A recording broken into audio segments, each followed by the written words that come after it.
The objective of the labor inspection is to further strengthen the implementation of the visitorial and enforcement powers under the Labor Code as renumbered, towards securing a higher level of compliance with labor laws and standards and ensuring continuity and sustainability of compliance at workplaces. For this purpose, the Department of Labor and Employment delegates this function to the regional offices with the issuance of a list of labor inspectors who are given the authority of conduct inspection, which covers all private establishments, including their branches and workplaces in the regions. The regional offices enforce labor laws and social legislation through the conduct of labor inspection, occupational safety and health investigation, and technical and advisory visit. Special inspections may be conducted as may be deemed necessary. With the provision for mobile devices and gadgets, the DOLE developed an inspection management information system. An important feature of the system is data capture and transmittal from the field in real time, as an electronic checklist is filled up through the use of mobile devices and gadgets. Data are instantly available for viewing and processing to generate reports, statistics, and summons, including real-time monitoring of decent work indicators based on the country's decent work profile.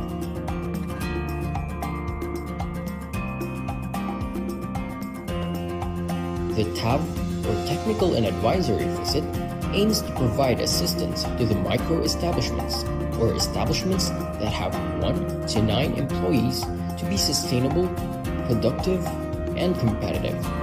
It also aims to transition our micro-establishments to the formal economy that is profitable, while also complying with our labor laws and occupational safety and health standards. There are different ways or modalities to avail TAV. First is the online method. Establishments can enroll in the self-paced technical and advisory modules through our learning management system. For establishments that opted to go with online, they must accomplish the modules within 1 month from the time they registered. Second is on-site.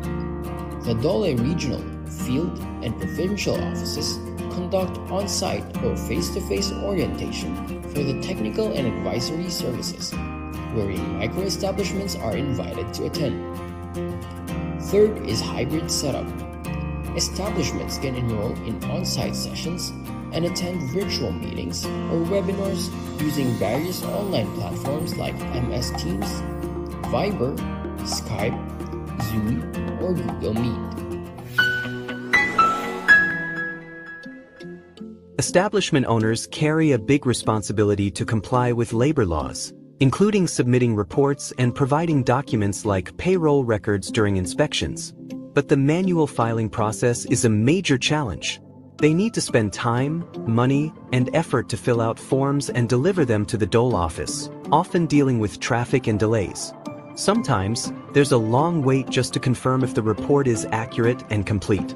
And it's not just employers facing difficulties. DOLE employees also struggle with limited manpower and the time-consuming task of reviewing and processing these reports. The time has come for change. What's required now is a more innovative, streamlined, and efficient process for handling compliance reports, one that will simplify life not just for businesses but also for DOLE employees. Welcome to the DOLE Online Compliance Portal, your all-in-one platform for seamless compliance submissions, designed to make compliance easier and more convenient for establishment owners. Telecommuting reports? Flexible work arrangement submissions? Reporting the 13th month pay? No problem. Even work accident or illness reports and the annual establishment report on wages, everything you need is now in one convenient portal.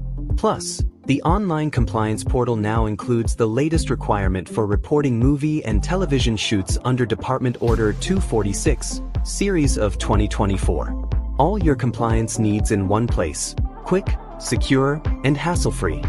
With the DOLE Online Compliance Portal, registering your establishment is a breeze. Our automatic registration system ensures you are instantly compliant with OSH Standard Rule 1020. Once submitted, your certificate of registration is immediately available for download, saving you time and effort. Need to manage your workforce details? The portal allows you to upload your employees' names and details using a CSV template.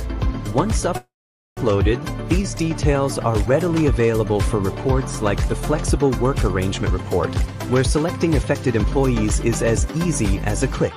If your establishment has been flagged for non-compliance during labor inspection, don't worry. Required documents can be submitted quickly and conveniently. And if you're missing certain policies, like a mental health program or OSH program, we've got you covered with downloadable templates. Submit these documents directly through the portal, where Dole inspectors will review, provide feedback, and keep you on track for compliance. With admin access on the Dole Compliance Portal, labor inspectors can easily review submitted reports and documents from establishments. If further verification is needed, they can schedule an online meeting through Google Meet, all within the portal. This streamlines compliance checks, saving time and making the process more efficient for everyone. It's a smarter, more efficient way to stay compliant and keep your business running smoothly. Welcome to a new era of compliance, simplified, fast, and effective with the Dole Online Compliance Portal.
Good afternoon, everyone. Welcome to another episode of our Webinar Wednesday of the Department of Labor and Employment, hosted by the Bureau of Working Conditions. This is Sarah K. Juan, your moderator for today's webinar. Bagaman Holy Week na at nalalapit na ang holiday, tuloy pa rin ang ating Webinar Wednesdays. Upang masigurong hindi na puputol ang ating pagkatutok, naka-record po ang ating mga episode ngayong araw. Available pa rin for free para sa lahat. Kaya pwedeng-pwede ka pa rin matuto sa sarili mong oras saan ka man naroroon. So last week, tinalakay natin ang isa sa mga reportorial requirements patungkol sa Annual Establishment Reports on Wages, na kung saan all private establishments in the Philippines are mandated to submit a report on compliance with Article 124 of the Labor Code of the Philippines as amended by Republic Act number 6727 or the Wage Rationalization Act. Ito ay maaaring isumite sa DOLE through the online compliance portal. Ngayon naman sa ating Season 3, Episode 12, tatalakayin naman natin ang holiday pay and premium pay rules. Pero bago yan, let us start with a short prayer.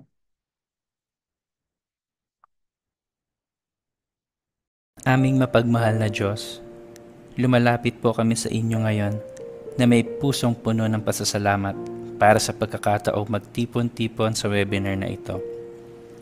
Nagpapasalamat kami sa biyaya ng teknolohiya na nagbibigay daan upang kami ay makapag-ugnayan, makapag-aral at lumago kahit na magkakalayo kami. Naway gabayan ninyo po ang bawat tagapagsalita at kalahok upang kami ay makapagbahagi ng mga kaalaman ng makabuluhan at nagbibigay inspirasyon.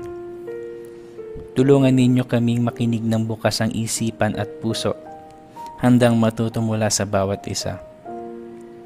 Bigyan ninyo po kami ng kaliwanagan sa kaisipan at kahusayan sa pagpapahayag upang maging makahulugan at may positibong epekto ang aming talakayan.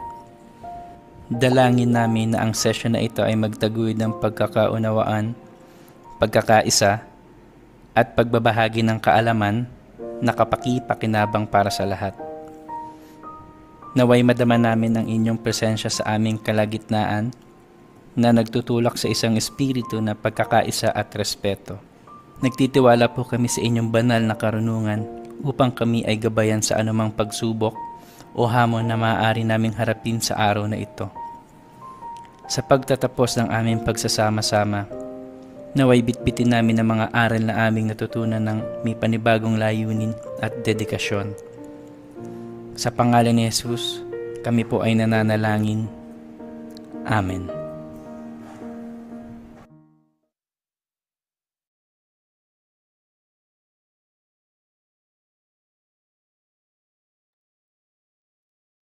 Good afternoon ulit to our Facebook viewers. Thank you for joining us today. Paki-heart or like react na din sa ating live stream.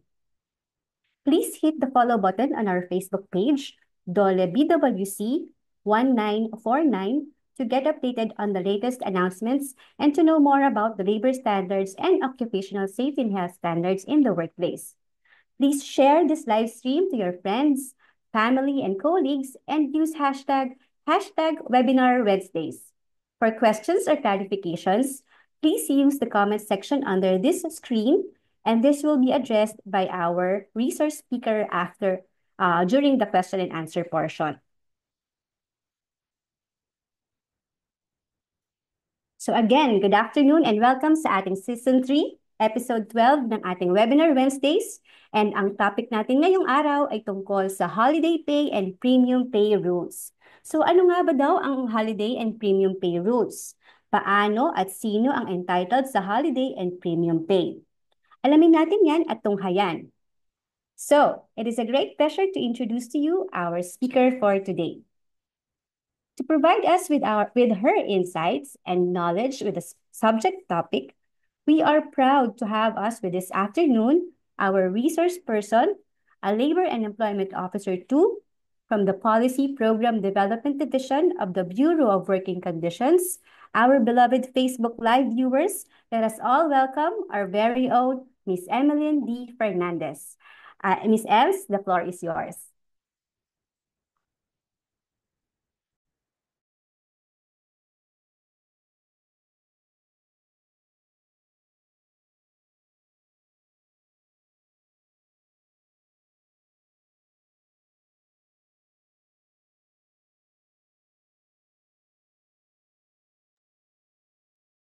Good afternoon, everyone. Welcome po sa ating Webinar Wednesdays. Ang topic po natin for today is all about our holiday pay and premium pay. So, bakit sa tingin nyo ito po ay ating topic for today? Siguro dahil marahil ay paparating po ang Huwebes Santo, Biyernes Santo at Sabado de Gloria. Isang napapanahong talakayan para sa paparating na mga holidays. Napaka-importanting topic nito sa atin na maaari po nating mai-apply hindi lang para sa ating mga trabaho, kundi kahit na rin po sa ating mga kakilala na nagtatrabaho po sa mga private sectors. So, bago po natin pag-usapan ang kaugnay sa ating topic, nararapat po muna nating alamin kung bakit po tayo may ganitong topic ngayon? Bakit merong holiday pay at premium pay? So bago po natin simulan ang ating discussion, bakit po tayo merong holiday pay? So sabi po ng ating labor code, nakasaad po sa ating Labor Code of the Philippines, Article 94. Tayo daw po ay may right to holiday pay. So, nakasaad po dito na ang bawat manggagawa ay kailangang bayaran ng kaniyang regular na arawang sahod sa mga regular na holiday, maliban na lamang sa mga retail at service establishments na regular na mayroong mas kaunti sa 10 manggagawa. Maaari din daw pong itong i-require ng employer ang isang empleyado na magtrabaho sa anumang holiday.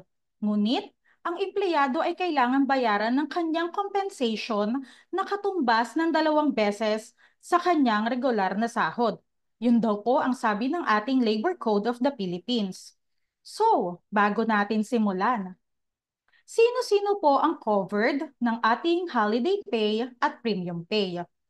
Okay, sabi po ng ating Labor Code, this benefit applies to all employees except, sabi po natin ay nag-a-apply daw po ang karagdagang bayad sa holiday pay maliban po sa mga sumusunod. Government employees. Pangalawa, retail and service establishments implying less than 10 workers. Pangatlo, kasambahay and persons in the personal service of another. Pang-apat po, managerial employees. So, paano nga po ba natin malalaman kung sino po ang mga managerial employees?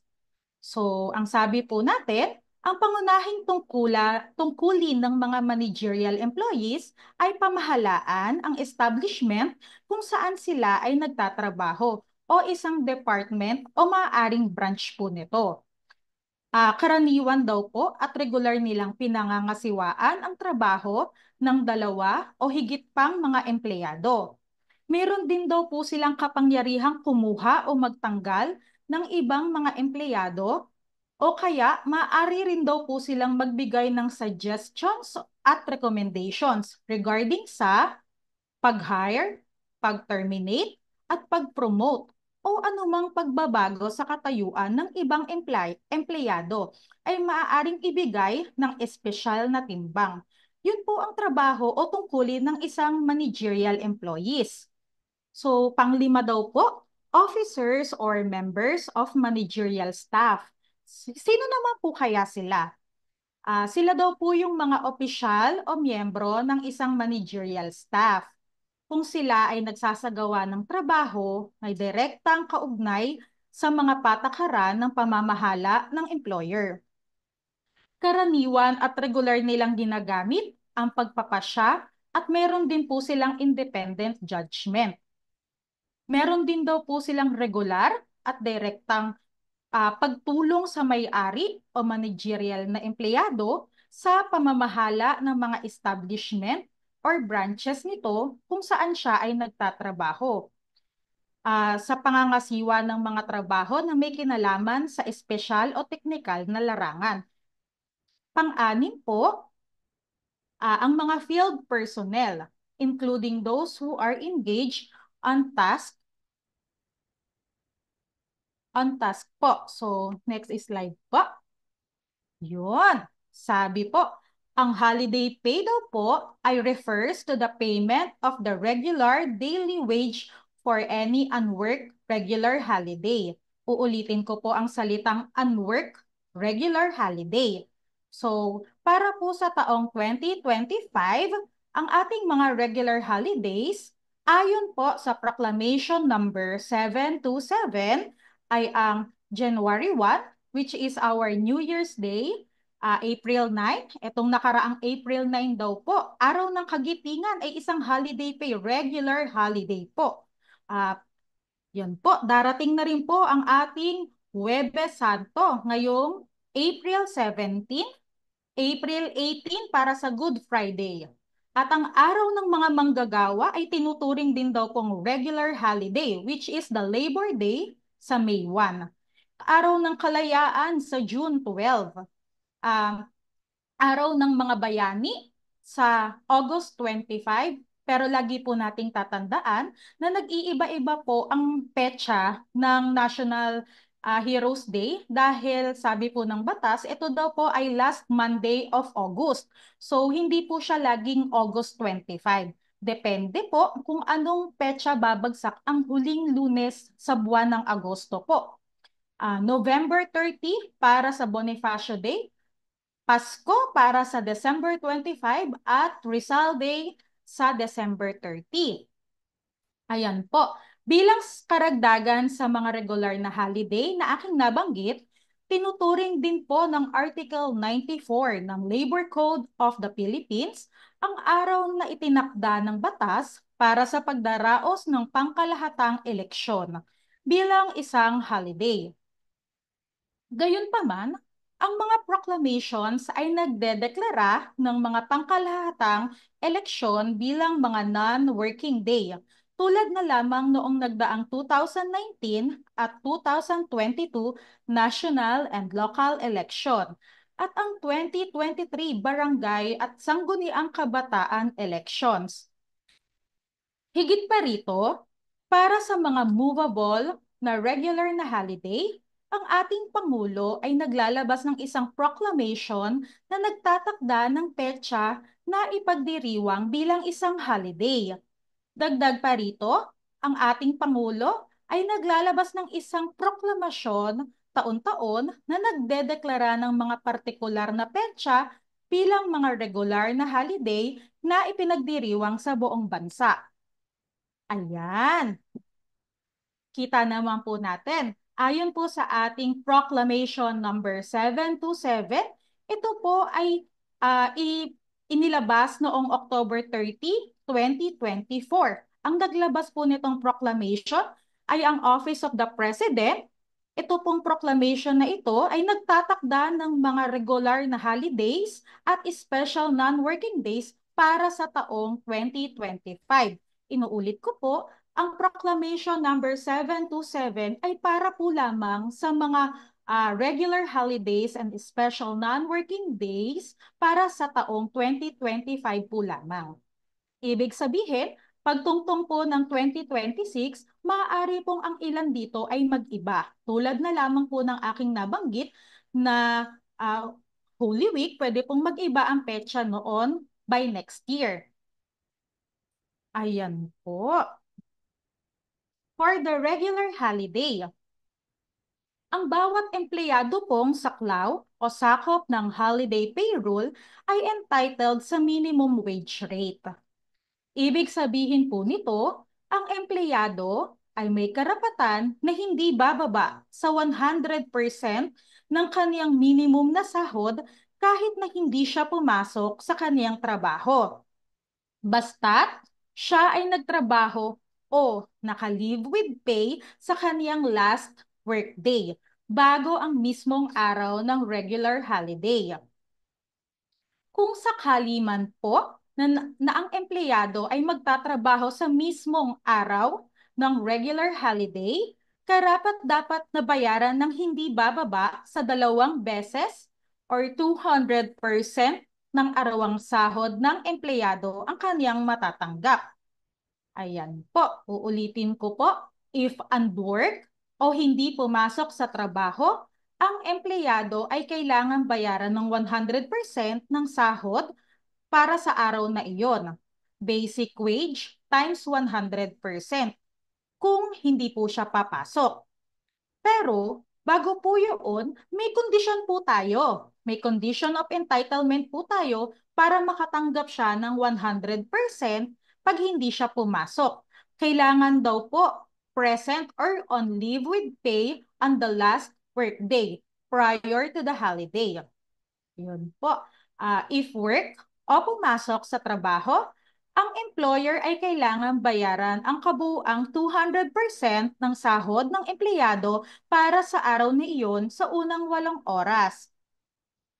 Kung ang empleyado naman ay hindi pumasok sa trabaho sa isang double regular holiday, ang employer ay kailangan magbayad ng 200% ng arawang sahod ng empleyado para sa nasabing araw. For example po nito, basic wage po times 200. Kung sakali po na double regular holiday po nung araw na yon at hindi po siya papasok. Pero para sa trabahong ginawa sa double regular holiday, ang employer ay kailangan bayaran ang kabuuang 200% o 300% ng sahod ng empleyado para sa araw na iyon. Basic wage times 300 po. Bakit po siya 300? Bali, ang computation po nito is times 200 po ang kaniyang sahod. Kumbaga, madadagdagan pa po ng 2 buo yung kanyang sahod pag pumasok po siya dahil po double regular holiday po.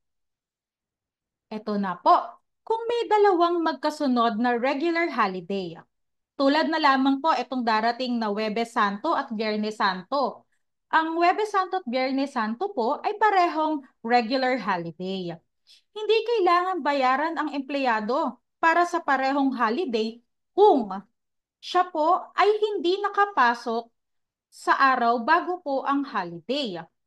Maliban na lamang kung siya ay nagtrabaho sa unang holiday. Ibig sabihin po nito, for example, hindi po siya magkakaroon ng entitlement for the 100% ng holiday pay sa Huwebes Santo kung sakali po na siya po ay absent ng Miyerkules Santo. Absent po siya o kaya po ay hindi po siya nakapag-file ng leave kung kaya't wala pong kabayaran ang Miyerkules Santo po niya. So, ngayon, alam nyo na po kung bakit importante po sa atin ang Miyerkules Santo. So, if ever po na ang last workday nyo po kung sakali ay yung Martes po, yun po yung inyong last workday at wala pong pasok ang inyong kumpanya sa Miyerkules Santo, magkakaroon pa rin po kayo ng entitlement for the regular holiday pay ng Huwebes Santo at Biyernes Santo po. Naiintindihan po ba?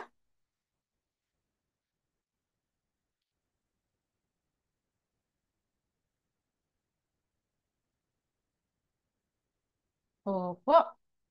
Para sa regular holiday pay of certain employees, when the covered employee is paid on piece rate basis, his or her holiday pay shall not be less than his or her average daily earnings for the last 7 actual days preceding the regular holiday, provided, however, that in no case shall the holiday pay be less than the applicable statutory minimum wage rate. Second po, seasonal workers may not be paid the required holiday pay during off-season when they are not at work. Pangatlo po, workers who do not have regular working days, such as stevedores, shall be entitled for this benefit. Sa kaso ng pansamantala o napapanahong pagtigil ng operation at pansamantalang paghinto ng trabaho sa isang establishment, gaya ng taunang inventaryo o kapag isinasagawa ang mga pagkukumpuni o maintenance, pati na rin ang paglilinis ng mga makina at kagamitan, ang mga regular na holiday na natapat sa nasabing panahon ay dapat bayaran alinsunod sa alituntunin sa pagpapatupad ng Labor Code na may mga kaukulang pagbabago. Yun po. Ayan, nandito na po tayo sa premium pay. Sabi po, ang special non-working day daw po, ang premium pay refers to the additional compensation for work performed within 8 hours on rest days and special days.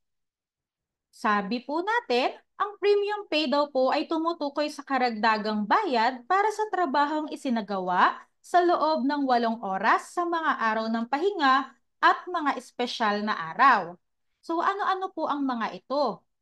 Base rin po sa ating Proclamation number 727, August 21 po, Ninoy Aquino Day, November 1, All Saints Day, December 8, Feast of the Immaculate Conception of Mary, December 31, last day of the year.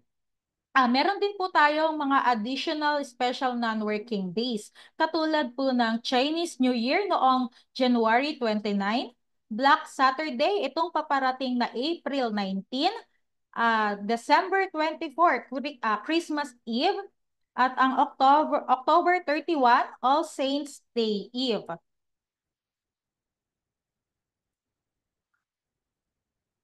Ayan.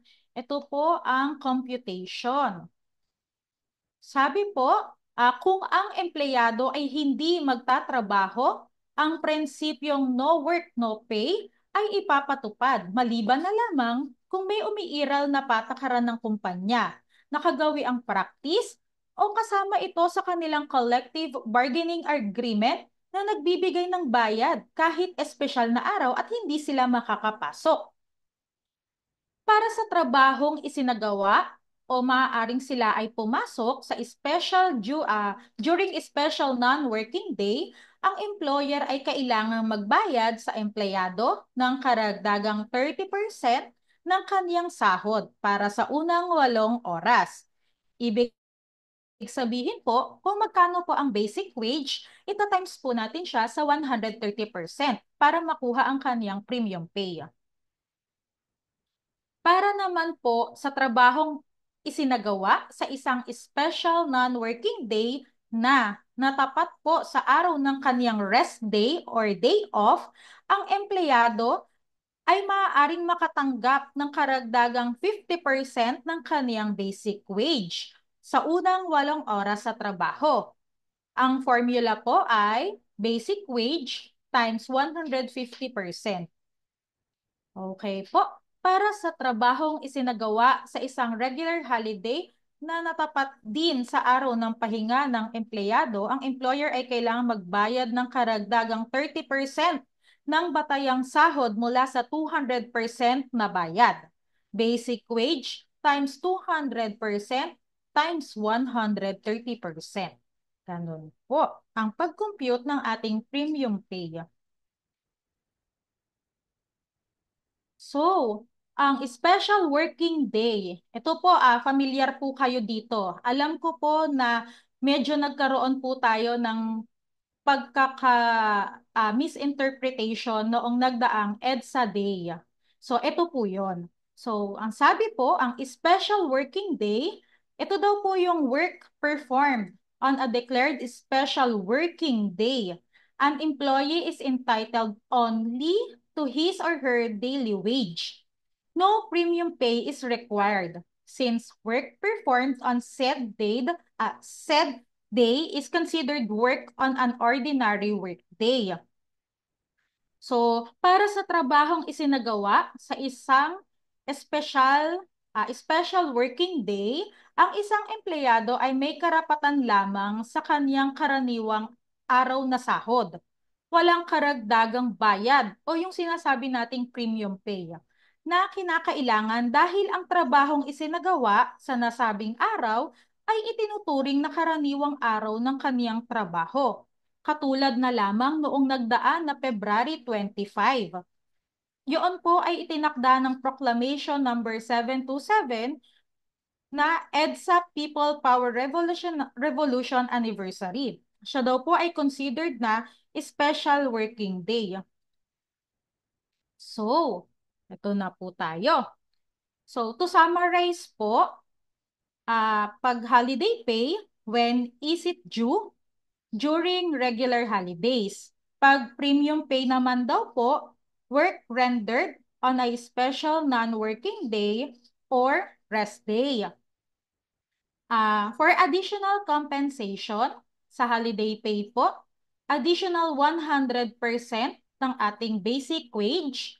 Pag premium pay naman po, additional compensation of 30% of basic wage.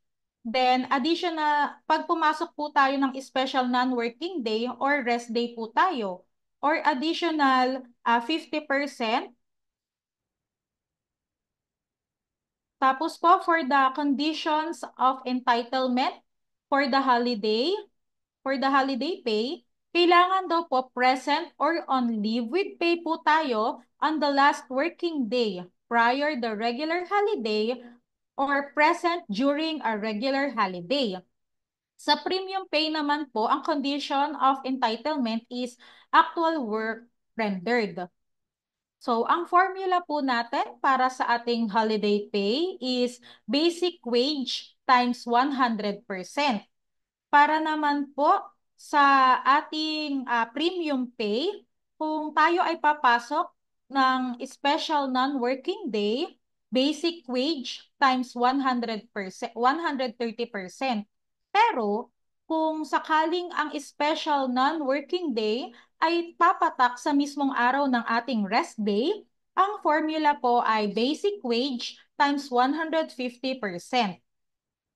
So, magkano po ang ating additional compensation? Pag regular holiday daw po, additional po tayo ng 645. Pag premium pay naman po, pag pumasok tayo sa ng special non-working day, madadagdagan daw po ang ating sahod ng 193.50. Pero, pag pumasok po tayo ng special non-working day at pumatak ito ng ating rest day, madadagdagan po ang ating sasahurin ng 322.50 pesos. So, magkano po ang ating take-home pay with additional compensation? Pag sinabi po nating take-home pay with additional compensation, ito po yung kabuuan o yung total na ating maaaring matanggap. Pag pumasok po tayo sa araw na may holiday pay, ang matatanggap daw po natin ay 1,290. Bakit po? Kasi for example po, ang minimum wage po natin ay 645. Ita-times po natin sa 200% dahil double pay po ang regular holiday. Kaya lumabas po ang 1,290. So para po sa premium pay, ang magiging total po natin na maaaring sahurin sa araw ng special non-working day ay 838.50. Yung special non-working holiday, tumapak po ng ating rest day or day off. So, yung araw po na yon ay bayad ng halagang 967 pesos.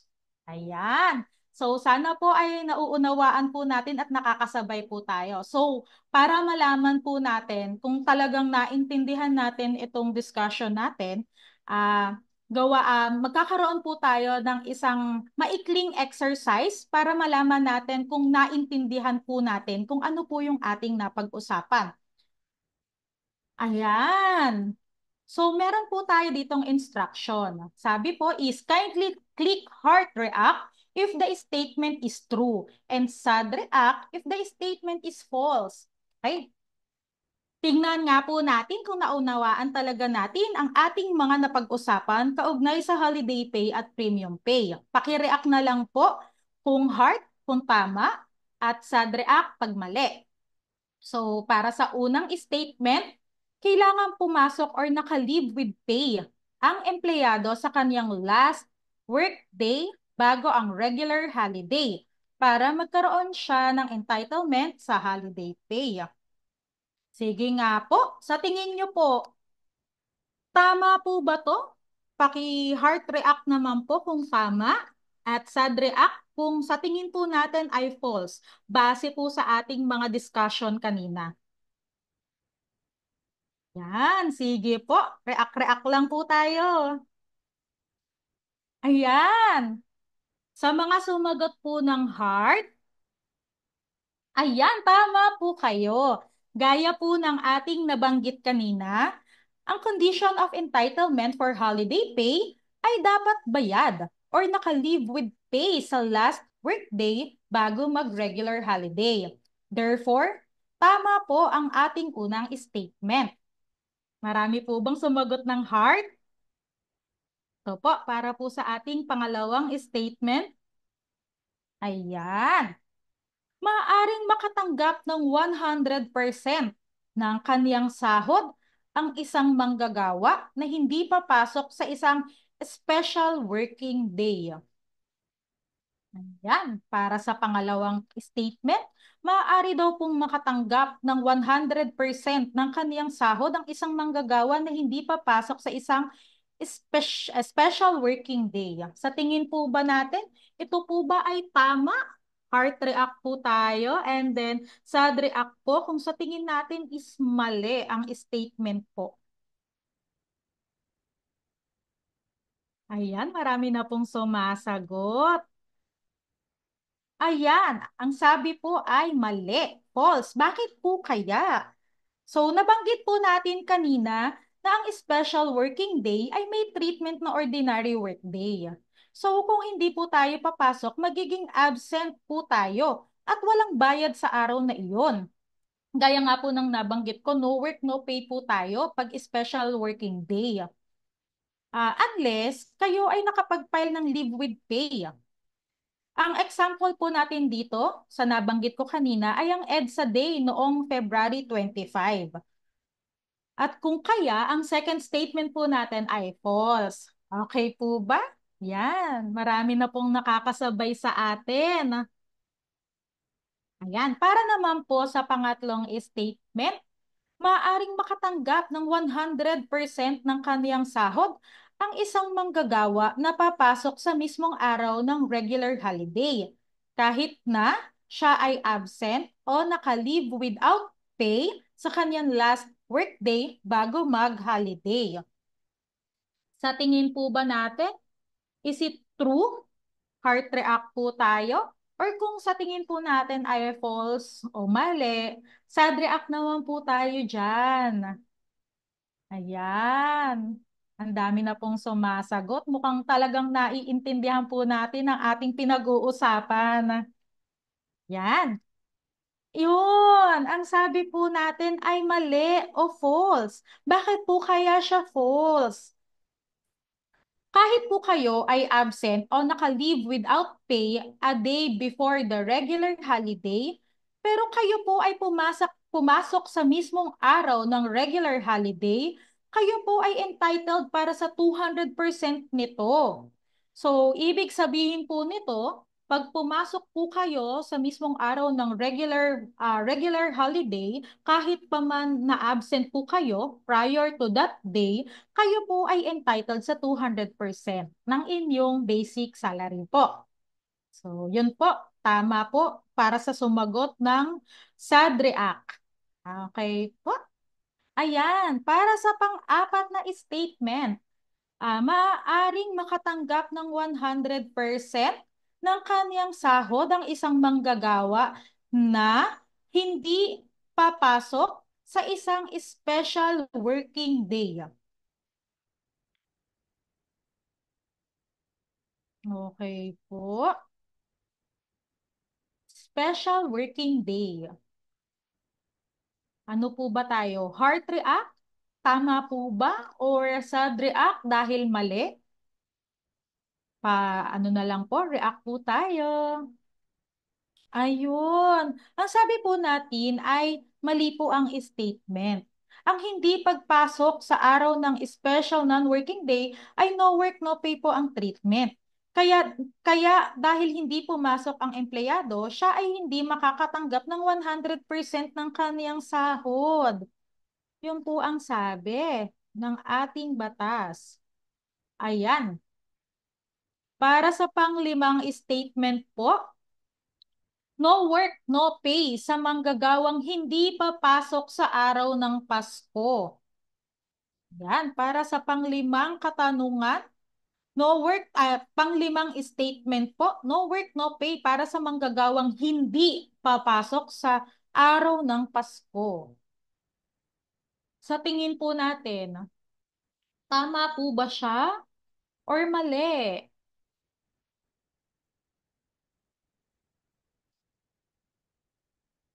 Ayan. Mali po yung statement. Bakit po kaya siya mali?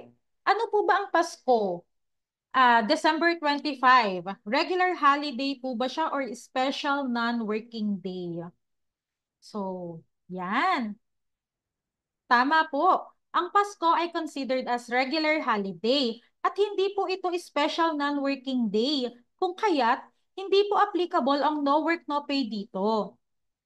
Kaya, pag ang manggagawa na hindi papasok sa mismong araw ng Pasko ay maaaring makatanggap ng kanyang 100% ng kanyang basic wage. Pero, kung sakali na ang manggagawa ay papasok ng Pasko, siya ay magkakaroon ng entitlement sa double pay kung siya ay papasok.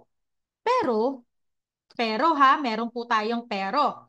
Dapat ma-meet niya ang condition of entitlement na dapat daw po present or on leave with pay on the last work day prior to the holiday. Okay po, lagi po nating tatandaan, meron pong condition of entitlement sa mga gantong usapin po. Sa sitwasyon po natin this year, ang December 24 po ay special non-working day.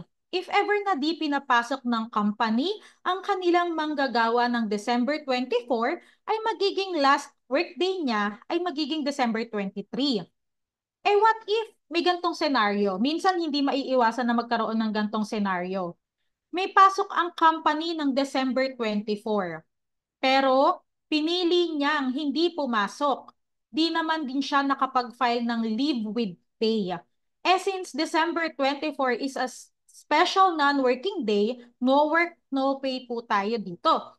Dahil hindi siya pumasok ng December 24, therefore, hindi siya nakatanggap ng bayad doon.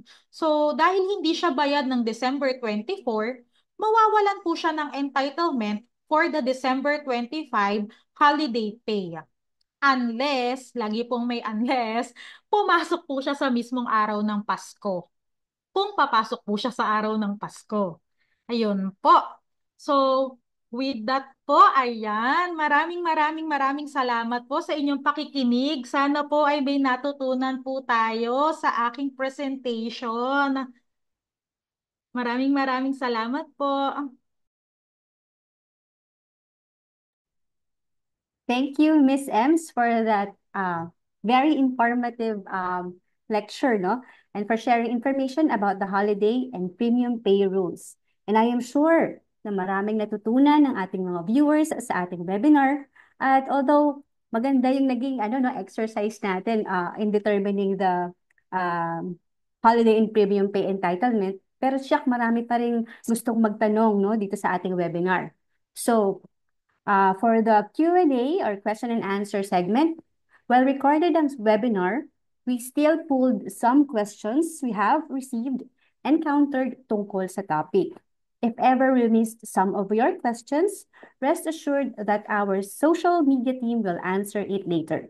So now, let's proceed with the question and answer. Our first question. Are monthly paid employees entitled to holiday pay? Ma'am Ems? Thank you, Miss Tara. Opo. Yes na yes. Monthly paid employees are entitled to holiday pay. The law does not distinguish whether an employee is monthly paid or daily paid for purposes of granting the holiday pay. So, as long as the conditions are met. For monthly paid employees po, their salary often includes holiday pay following any of the prescribed computation methods for monthly paid salaries po. Kaya sa unang tanong po kung entitled po ng holiday pay ang ating mga monthly paid employees, ang sagot po ay opo. Okay, salamat po, Ms. Ems. Okay, for the next question, may sakit po ako ngayon kaya hindi po ako nakapasok sa trabaho. Itatanong ko lang po sana kung entitled po ba ako na makatanggap ng holiday pay bukas at sa Friday. Or parang Thursday. Holy Thursday and Good Friday po ito, Ma'am Ems. Ayan. Opo, depende po iyon ha, sir or ma'am. Depende po iyon kung sakali po na ang inyong paglibang ngayong araw na ito ay bayad. Kung ikaw ay maaaring makatanggap ng 100% ng iyong sahod bukas na Monday, Thursday at sa Good Friday na parehang regular holiday. Ngunit, kung sakali po na hindi nyo po ito na-leave, kumbaga hindi ito paid leave ang araw po ng inyong pagliban ngayong araw ay magkakaroon po tayo ng kumbaga hindi po tayo magkakaroon ng entitlement. Kasi po ang sabi po natin kanina, para magkaroon po tayo ng entitlement for the regular holiday pay bukas at sa Biyernes Santo is kailangan po pumasok po tayo ngayong Miyerkules o kaya meron po tayong paid leave ngayong araw. Kaso po kasi sa kaso nyo po, sa concern nyo po is kailangan ma-identify po natin kung nagkasakit po ba kayo is sick leave po ba siya o na-file nyo po ba siya as paid leave? Kasi kung hindi po, mawawalan po kayo ng entitlement para sa holiday pay natin bukas at sa Friday. Unless, kung sakali man po na ganun ang nangyari, kung sakaling bukas po papasok po kayo, magkakaroon po kayo ng entitlement sa double pay. Yun po. Mahalaga talaga, no, Ma'am Ems, na meron tayong paid leave before mag-holiday. So, importante yan. So, next question, please. On our third question, what if hindi po ako nakapasok ngayon, pero pinapasok naman po ako ng Kinabukasan dahil may rush na dapat gawin. At sa Friday ay wala po akong pasok. Paano po ang mangyayari? Ayan. Opo. Bagamat hindi ka nakapasok ngayong araw, magkakaroon ka naman ng entitlement sa double pay bukas, gaya ng nabanggit ko kanina sa ating second question. So, at dahil ang condition of entitlement for holiday pay is you need to be present or on leave with pay on the last workday prior to the holiday. Pero sa concern mo po kasi, kayo po ay papasok bukas, which is regular holiday. So, pagpasok po nyo bukas is mako-considered as entitled po kayo for double pay. And then, for if ever po na sa Friday hindi po kayo papapasukin, magkakaroon pa rin po kayo ng 100% ng inyong sahod kung sakali na wala naman po kayong pasok sa Friday. Bakit po? Kasi bayad po ang inyong Huwebes Santo. Kaya po, if ever na ang concern nyo is kung makakatanggap po kayo sa Friday, even if hindi po kayo papasok, opo, makakatanggap po kayo. Yun po. Okay, thank you ulit, Ms. Ems. Maganda explanation natin, no? So on our first question, paano po kung ang holiday ay tatapat sa aking rest day? Makakatanggap po ba ako ng 100% ng aking sahod? Ayun. Opo. Even if the regular holiday falls on the scheduled rest day of the employee, as long as the employee was present or on leave with pay prior to the said rest day, the employee is entitled to receive their holiday pay po. Sa tanong nyo po, yes po, opo. Kayo po ay makakatanggap. So on our fifth question, Marikina Day po sa amin ngayon at nag-declare po ang office namin na wala po kaming pasok ngayon. Magkakaroon po ba kami ng entitlement for the holiday pay ng Monday, Thursday at Black Friday or Good Friday po ito? Ayun, opo. Base po sa inyong tanong, opo, Marikina Day po pala sa inyo ngayon. Happy Marikina Day po. Opo. Bali, sa tanong nyo po, opo, kayo po ay magkakaroon ng entitlement for holiday pay. Kahit wala po kayong pasok sa inyong office ngayon.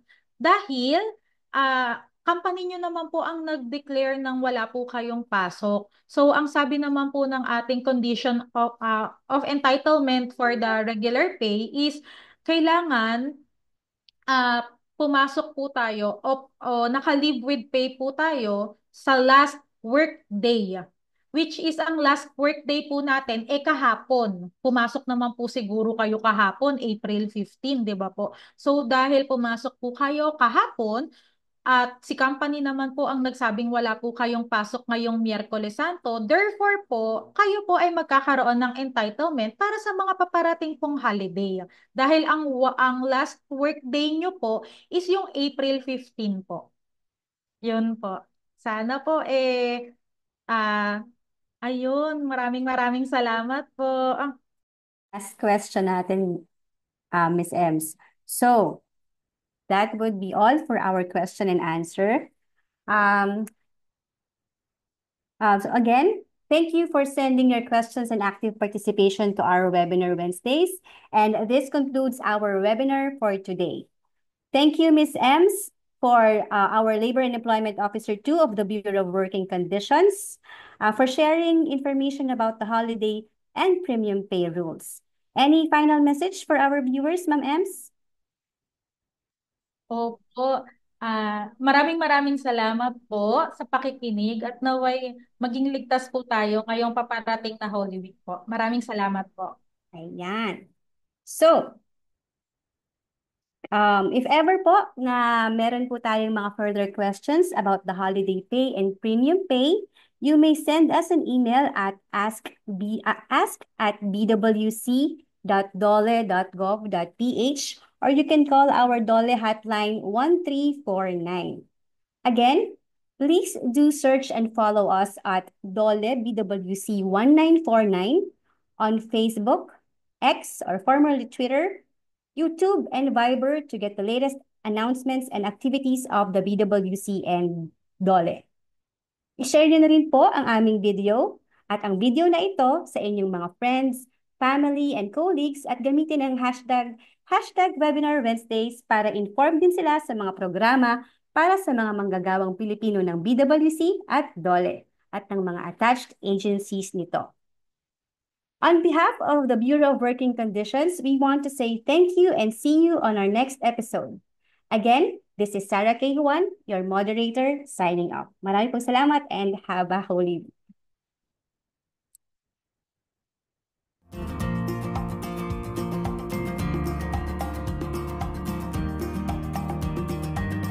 Para sa mga katanungan at karagdagang impormasyon, maaari po tayong tumawag sa DOLE Hotline 1349 o sumuni sa mga DOLE Regional Field Office na nakakasakop sa inyong lugar paggawa.